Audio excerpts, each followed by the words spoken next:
What's up, NFL fans? I'm Emery Hunt, the czar of the playbook, and don't forget to check out and purchase your copy of our latest football game plan book, Stiff Arming Football Myths. We have these available in both PDF and paperback form.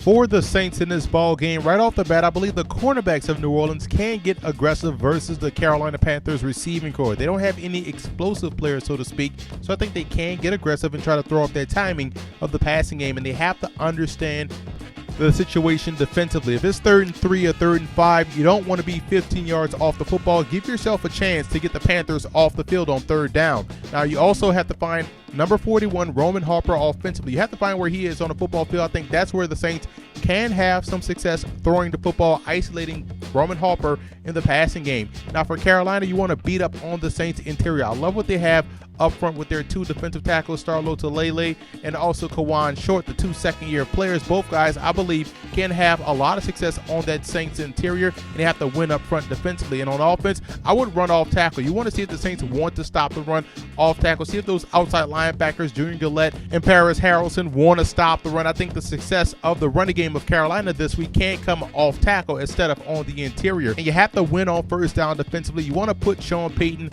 in a situation where he's going to outthink himself and make him want to go into a passing mode. Win on 1st down defensively, put the Saints in 2nd and long, 3rd and long situations, and it bodes well for the Panthers to have some success this week versus New Orleans.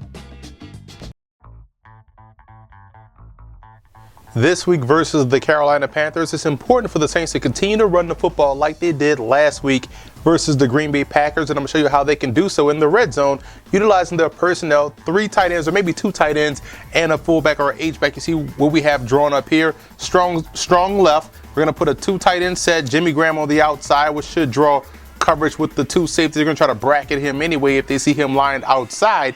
Tight end and an H-back or a fullback in the backfield. What we're trying to accomplish on this play, strong side running play, we're going to kick out this defensive end, not with the tight end, but with the backside guard. And what we're doing up front, we're going to combo block this defensive tackle here and work backside to the weak side linebacker. We're going to have the tight end work straight up on that outside backer, get him blocked. Tight end on backer is always a good combination. We don't want him blocking the defensive end because ideally the defensive end can beat that tight end block any day of the week. We're going to have the center block down on the defensive tackle. Like I said, we're kicking out that defensive end here with the backside guard. We're going to work the fullback or H-back up, get the Mike backer block, kick out block here, open up, hand off to the back. He's going to either bounce it out or run it right through the hole where the end is getting kicked out and hopefully runs to daylight. But you see how we use Jimmy Graham to take away 2 guys out of the play, essentially, hopefully allowing Mark Ingram the room to run this week versus Carolina, because it's going to be important that they have success versus this Panthers front 7. The biggest key this week for the Carolina Panthers will be to stop the New Orleans Saints inside the red zone. I'm going to show you one play they can utilize on 3rd and goal to help get the job done by having 2 dog blitzer linebackers. Show you what we're talking about here.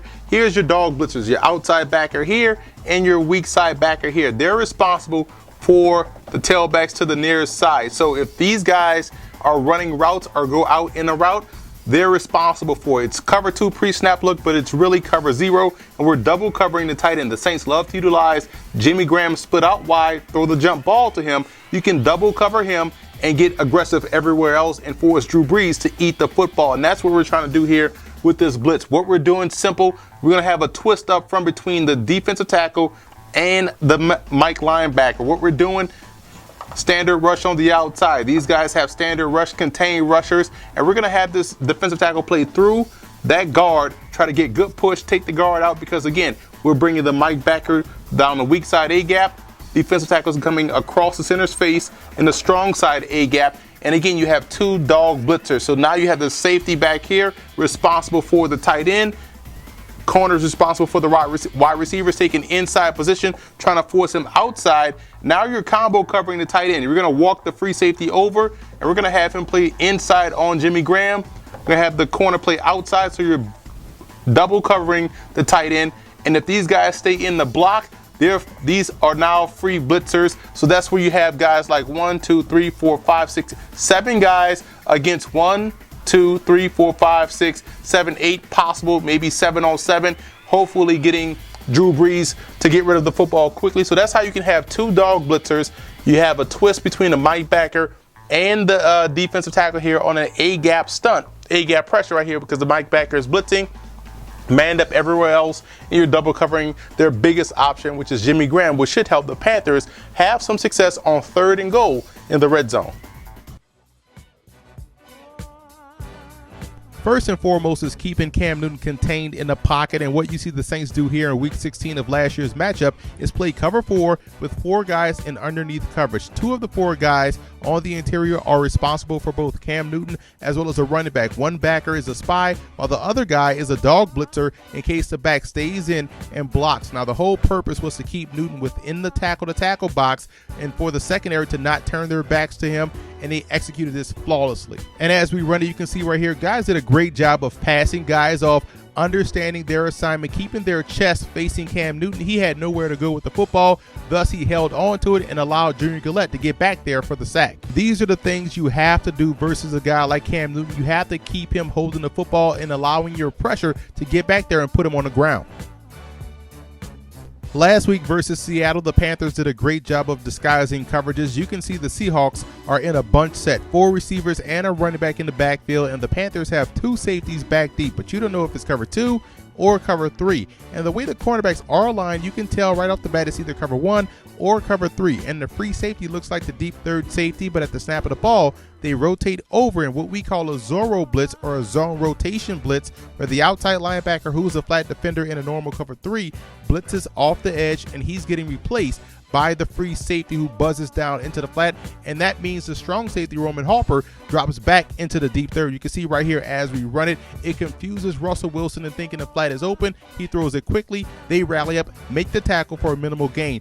These are the type of things you have to do versus the Saints and Drew Brees and that offense. Get him to get rid of the football quickly. The Panthers are one of the best tackling teams in the league, and they can do a great job of getting off the field.